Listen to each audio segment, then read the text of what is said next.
Imagine a universe where the gears of creation are grinding to a halt.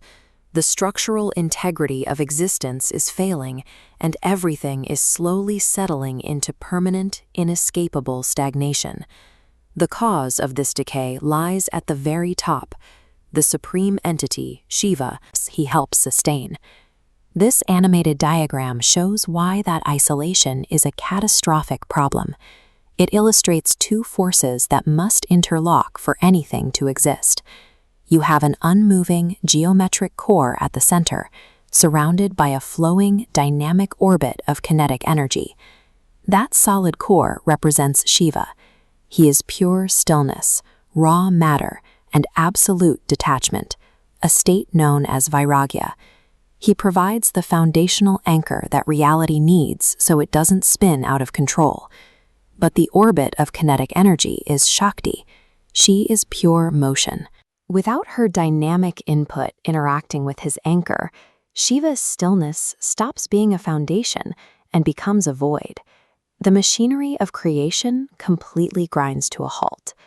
Recognizing this impending collapse, the panicked gods realize they need a desperate intervention.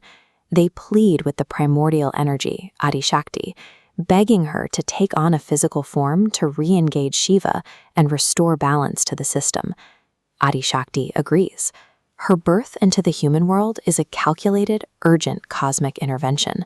If she cannot pull Shiva out of his trance, reality itself will dissolve.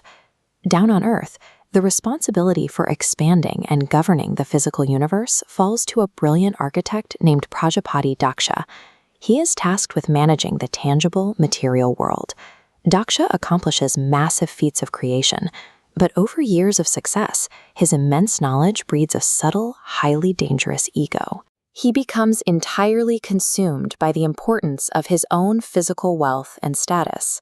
Into this epicenter of materialism arrives Sati. Watch as this glowing nebula of violent, primordial cosmic energy condenses downward, forcing itself into the tiny, fragile silhouette of a human infant. Growing up, Sati is a bizarre anomaly within Daksha's royal court. Despite inheriting ultimate royalty, she completely rejects the opulence of the palace. Instead of attending to royal duties, she spends her days sitting in the dirt.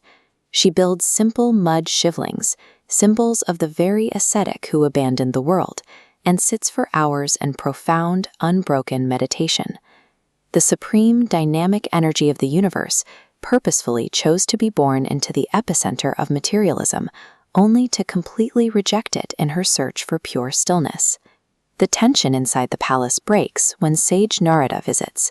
He observes the princess and delivers a definitive prophecy. Sati is destined to marry Shiva.